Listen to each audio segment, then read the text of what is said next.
Imagine waking up one day to find that the silence around you has grown louder than any sound you've ever heard. It isn't just the absence of voices or footsteps. It's the kind of silence that clings to your skin, that makes every tick of the clock feel like a judgment, every shadow on the wall a reminder. You scroll through your phone, staring at names you could call, faces you could message, but your thumb hesitates. Because the truth is, you don't want a conversation. You want connection. And that's something you're not sure exists anymore. You laugh at something on the internet, but no one hears it. You eat dinner at your desk, but no one notices. You go to bed, and there's no one in the room to see you leave the light on a little longer than usual, hoping sleep will come faster.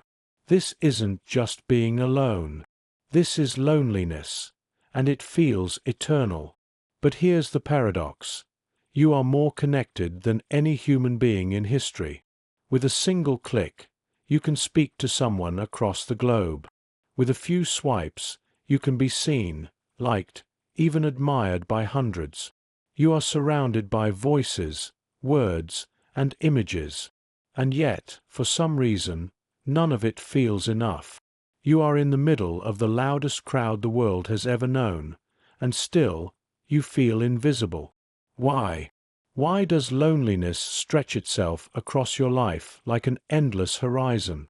Why does it feel like even if you fill your calendar, your feeds, your hours, the ache will never go away?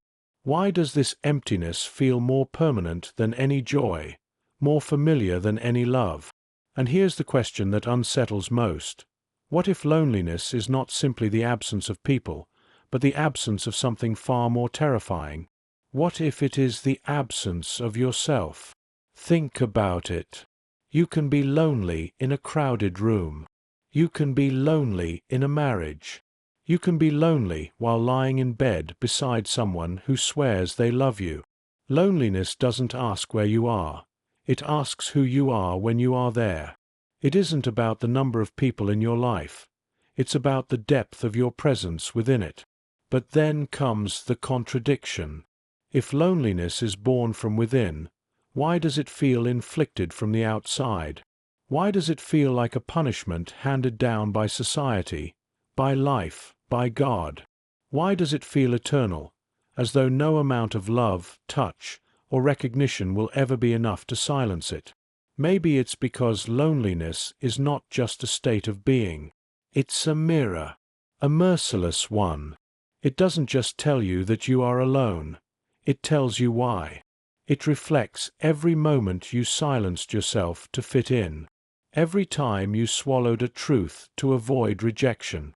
Every time you chose distraction over presence, compliance over authenticity, noise over silence. Loneliness becomes the echo of a self you abandoned long ago. But this raises another disturbing thought. If loneliness is the echo of a missing self, then maybe most of us have never truly been known by anyone, not even ourselves. Perhaps the reason loneliness feels eternal is because we are not just cut off from others, but from the deepest roots of our own soul. And here's the great question, the one you don't dare ask out loud. What if loneliness isn't something to escape, but something to confront?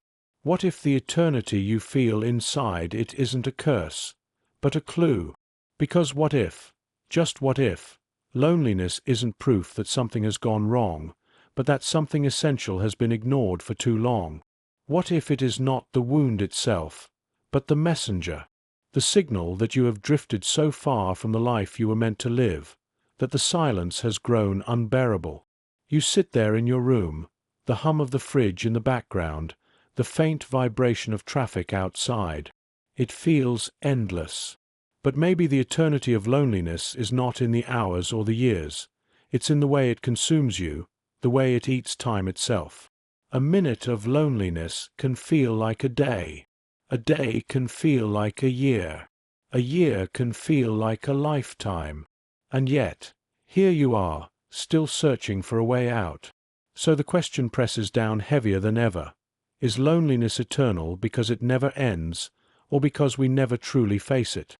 What if the thing you've been running from, distracting yourself from, numbing yourself against, isn't your enemy at all, but your invitation.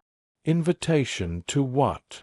That is what we must uncover, because the cost of ignoring it is far greater than you realize. If loneliness feels eternal, it is because its roots run deeper than we imagine. It is not simply an emotional state, but a psychological and philosophical condition of existence itself. To understand it, we must dig beneath the surface of missed phone calls and empty chairs, and ask, what is it about the human psyche that makes isolation feel unbearable? Carl Jung once said that loneliness does not come from having no people around you, but from being unable to communicate the things that are important to you. Notice what he suggests. Loneliness isn't measured by numbers, but by depth.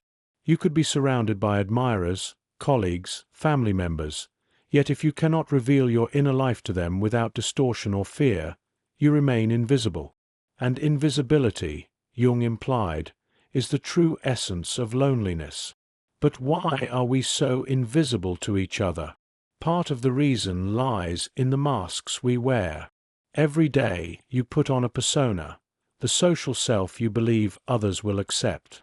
You hide your darkness, your vulnerability, your raw desires. You laugh when you don't feel joy.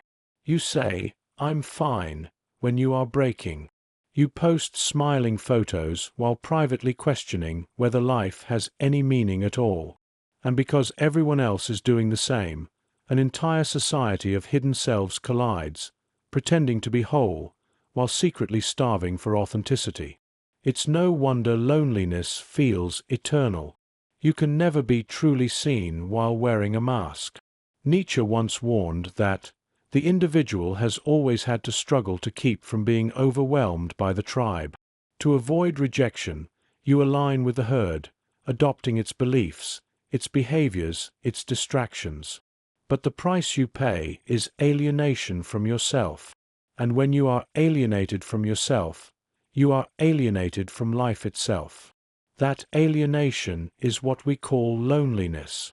And here we uncover a deeper paradox. Loneliness is both an intensely personal experience and a profoundly collective one. Individually, we feel cut off from others. Collectively, we live in a society that breeds isolation. Think of it.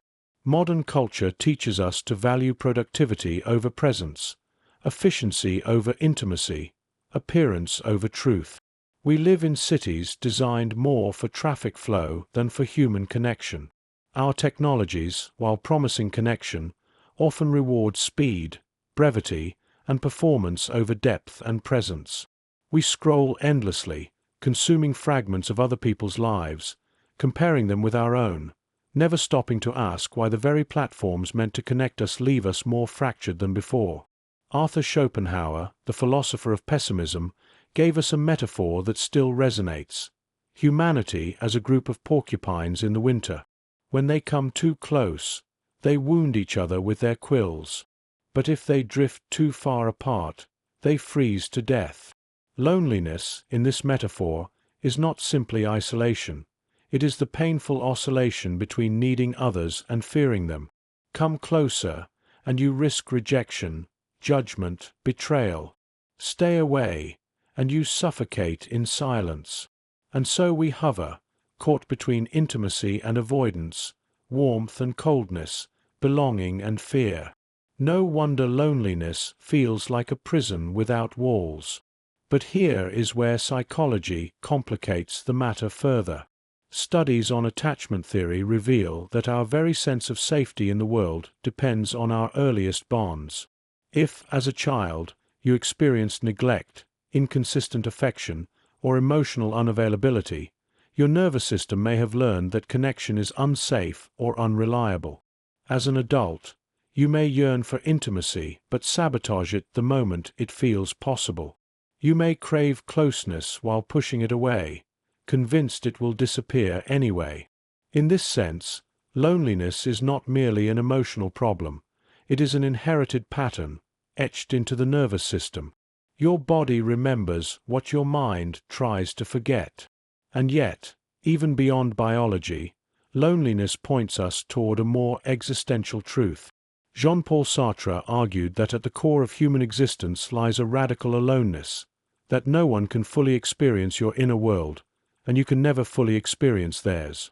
There is always a gap between souls, a chasm language cannot cross. Even in love, even in friendship, there remains an irreducible solitude. This thought is chilling.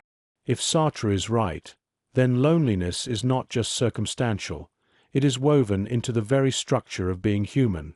To exist is, at some level, to be alone. But before despair sets in, consider Viktor Frankl, who endured the horrors of a concentration camp and yet found meaning in suffering. He wrote, "Man's main concern is not to gain pleasure or to avoid pain, but rather to see a meaning in his life." Frankl suggests that loneliness, however unbearable, may hold the possibility of meaning, that perhaps its eternity is not a curse, but an opening, a demand that we seek something beyond comfort, beyond distraction. And this is where the hidden problem reveals its sharpest edge. We live in a society that pathologizes loneliness, treating it only as an error to be fixed. We are told to get out more, make friends, find a partner, as though loneliness were merely the absence of company. But what if it is not? What if loneliness is the symptom of a much deeper hunger, a hunger for authenticity, for presence, for meaning? The problem is not that you lack people around you. The problem is that you live in a culture that has forgotten how to see souls instead of faces, how to listen to silence instead of filling it, how to value depth over speed. The problem is not just personal, it is civilizational. And here lies the tension we can no longer ignore. If loneliness is both a psychological inheritance and a cultural creation, then it is not something you can fix by adding more noise, more names, more shallow interactions. The roots are too deep. The soil itself is poisoned. So, what happens when an entire civilization grows in this poisoned soil? What does it mean when millions walk around with hidden masks, empty hearts, and restless souls? The consequences are far more haunting than you realize. And they touch everything, from how you think to how you love, to how entire societies unravel. Loneliness is not passive. It does not simply sit quietly in the background of your life, waiting for you to notice it. It shapes you. It rewires your mind, sculpts your habits, and subtly bends your choices. And the most disturbing part? You rarely notice it happening. Consider this. Your brain is designed for connection. From the moment you were born, your nervous system has relied on signals of safety from others, eye contact, touch, voice tones. When these cues are absent, your body interprets it as danger. That's why prolonged loneliness doesn't just feel unpleasant. It feels threatening, like starvation. Studies show that chronic loneliness activates the same regions of the brain associated with physical pain. In other words, isolation doesn't merely hurt metaphorically. It literally registers as pain. And so, loneliness begins to corrode. Slowly, invisibly.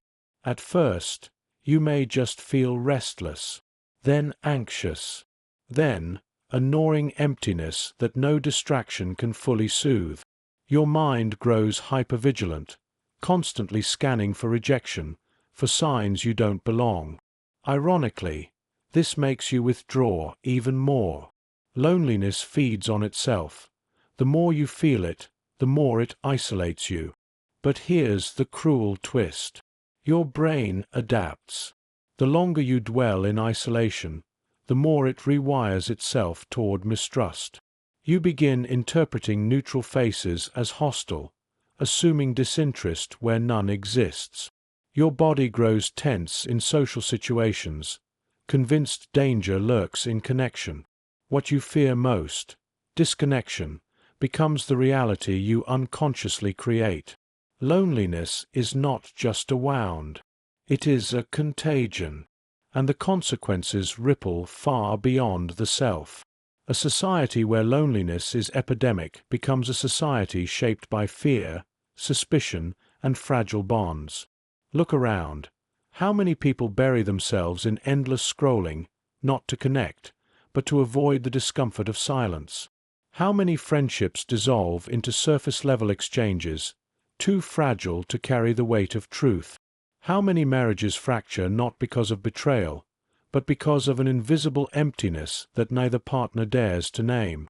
The unseen consequences are everywhere. People confuse visibility with intimacy, mistaking likes for love, followers for friends.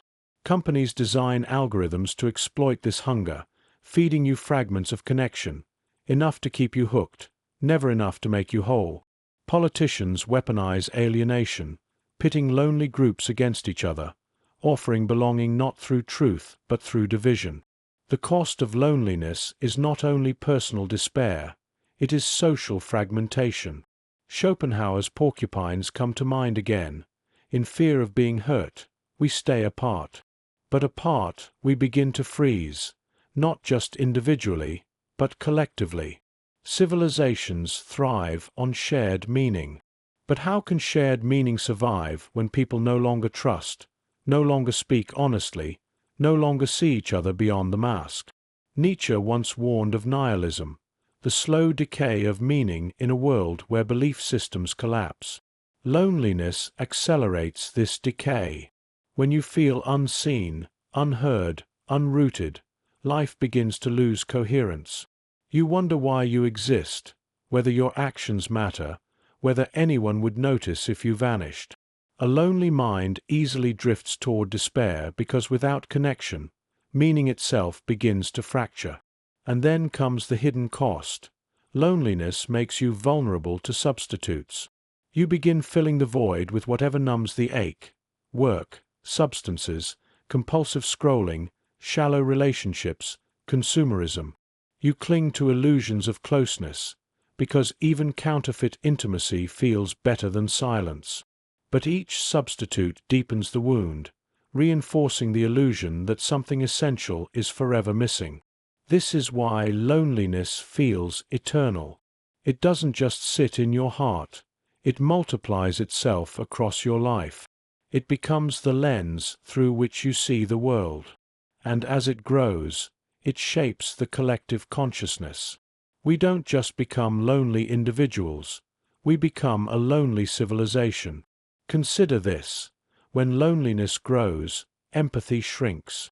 You stop seeing others as people with souls, and start seeing them as threats, competitors, or shadows. When loneliness grows, trust collapses. You hesitate to open yourself, assuming betrayal before intimacy can even begin. When loneliness grows, community erodes. Neighborhoods turn into strangers living in proximity, workplaces into mechanical units, relationships into contracts of convenience. And yet, the most chilling consequence may be this: loneliness steals time. It doesn't just make life feel empty, it makes life feel longer, heavier, stretched into an eternity of sameness. A joyful moment passes in an instant, but loneliness lingers like a slow echo, dragging minutes into hours, hours into days. This is why years of isolation feel like decades. Loneliness does not just consume your spirit, it consumes your very perception of time itself. Think of how many lives quietly vanish in this way. People who go to work, smile politely, scroll endlessly, sleep restlessly, lives outwardly full, inwardly hollow.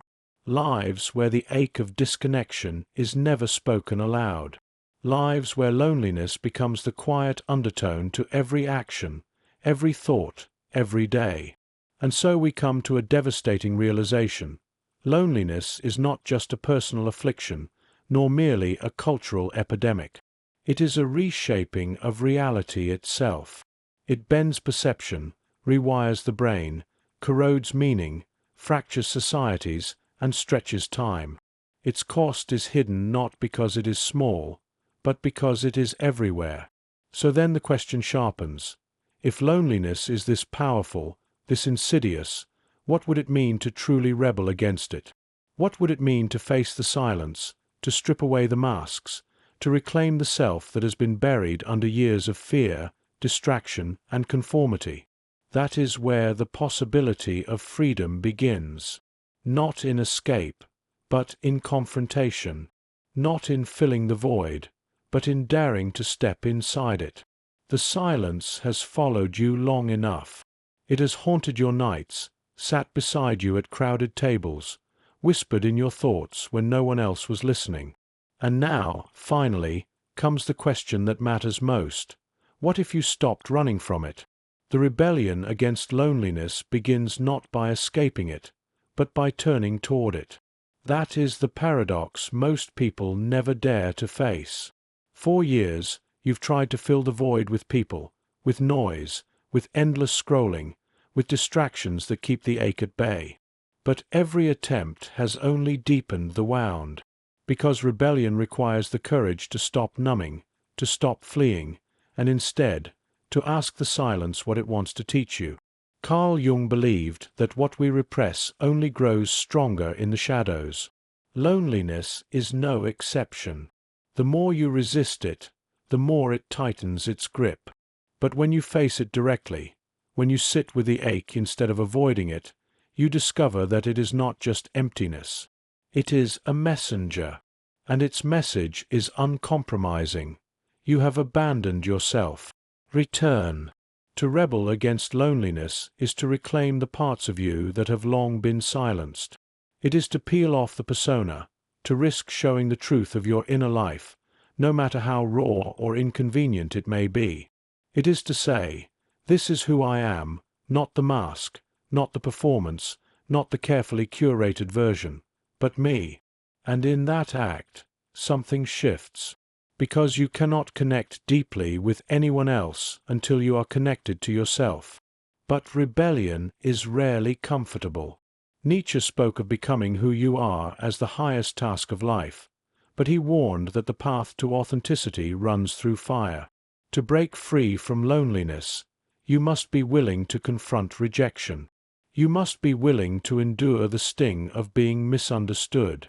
You must learn to value truth over acceptance, authenticity over approval. That is the price of freedom, and the only way to build bonds that are real. Think of it as a radical act of honesty. Most conversations skim the surface. Small talk, polite laughter, recycled stories.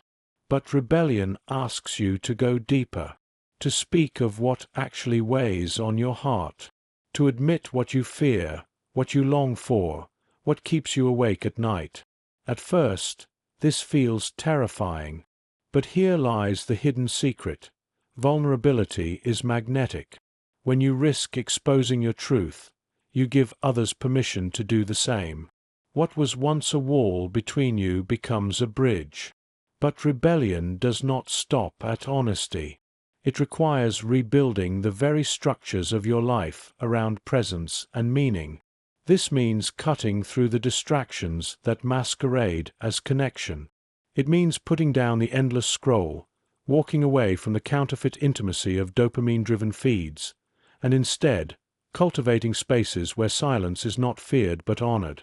Rebellion is choosing depth over quantity. One soul who sees you is worth more than 1,000 acquaintances who never will. Rebellion is valuing time differently, not as something to kill, but as something to fill with presence. It is reclaiming meals as rituals of communion, conversations as sacred spaces, solitude as fertile ground rather than barren emptiness. And here's the counterintuitive part. Rebellion against loneliness requires embracing solitude, because solitude is not the same as loneliness. Solitude is chosen, loneliness is imposed. Solitude nourishes, loneliness starves. The rebellion begins when you stop treating being alone as failure and start treating it as practice, a training ground for presence, creativity, and authenticity. Nietzsche, again, knew this well. He wrote, "The greatest events, they are not our loudest but our stillest hours. In solitude, you learn to hear your own voice again. You learn to feel without running, to think without distraction, to create without fear of judgment. Solitude teaches you that your own presence is enough, and only from that foundation can true connection with others become possible. But rebellion is not just personal. It is collective. To break free from loneliness, we must also rebuild the fabric of our communities. Modern society has fractured into isolated units, each living behind screens and walls. The rebellion asks, what if we created spaces for genuine belonging again? What if neighbors were not strangers? What if communities valued gathering, storytelling, shared rituals? This may sound idealistic, but history shows it is possible. For centuries, human beings survived not as individuals but as tribes. Around fires, in marketplaces, through music, rituals, and shared myths, connection was woven into the structure of life. We have not lost the capacity. It only lies dormant. The rebellion is remembering what we were built for, not endless consumption, but communion. And here, Viktor Frankl's insight returns with power. He argued that humans can endure almost any suffering if they find meaning within it. The rebellion against loneliness is not about erasing the ache. It is about transforming it into purpose. What if your loneliness is the very call to create, to love, to build, to reach for something greater than yourself? What if it is not a curse, but a compass? When you see loneliness in this way, the eternal silence shifts. It no longer feels like endless punishment, but like a doorway asking, will you numb yourself and drift endlessly, or will you rise and live fully, even at the cost of vulnerability, even at the risk of pain? The rebellion is risky, yes, but so is living a lifetime behind a mask. So is spending decades invisible. So is letting time stretch into eternity without ever being known. The rebellion begins with one act, facing the silence without fear. And from there, everything begins to change. Imagine this. You wake up tomorrow morning, and for the first time in your life, you do not try to outrun the silence. You don't reach for your phone. You don't drown yourself in noise. You just sit there, listening. The quiet still stings, yes, but beneath it, something begins to stir. Something you had forgotten. And then it hits you. The final, most powerful realization. Loneliness was never your enemy. It was your guide. You thought it was eternal because you believed it was punishment. You believed it meant something was wrong with you, something broken, something unfixable. But loneliness was never evidence of your weakness. It was the evidence of your longing, for authenticity, for depth, for meaning. Its eternity was never about time. It was about truth. The truth that you could no longer live divided from yourself. The ultimate truth is this: loneliness is not a void to be filled. It is a mirror to be faced. It shows you where you've abandoned your own soul. It shows you the spaces where you traded truth for acceptance, where you chose masks over presence, where you silenced the parts of you that dared to speak. Loneliness is not the absence of others. It is the call to return to yourself. And here's the paradox. Once you begin to answer that call, once you begin to inhabit your own life fully, loneliness loses its grip. You realize that the eternity of loneliness was never about its endlessness. It was about its depth. It felt eternal because it was pointing you toward something infinite, the infinite demand to live authentically. Think of it this way. When you run from loneliness, it feels like a prison. But when you face it, it transforms into a doorway. Behind that doorway is not the end of loneliness, but its transfiguration. Loneliness becomes solitude. Solitude becomes strength. Strength becomes presence. And presence, finally, becomes connection. Carl Jung believed that wholeness, not perfection, is the goal of life. To be whole is to embrace the shadow, the hidden, the unspoken. Loneliness is part of that shadow. To deny it is to remain fractured. To accept it is to begin the journey toward integration. Nietzsche would call this amor fati, the love of fate. To not merely endure loneliness, but to love it, to see it as the fire that forges you into who you must become. To understand that your solitude is not wasted time, but the crucible in which your most authentic self is born. And Viktor Frankl would add, meaning is found not in the removal of suffering, but in the transformation of it. Loneliness, when embraced, becomes meaning. It becomes the raw material from which you create art, build relationships, speak truths that others are too afraid to name. It becomes the very thing that connects you to humanity, because in facing your loneliness, you touch the universal loneliness of us all. For here is the final revelation. You were never alone in your loneliness. Every soul walking this earth carries its own silent ache, its own yearning to be seen, its own fear of being invisible. The eternity of loneliness is not yours alone.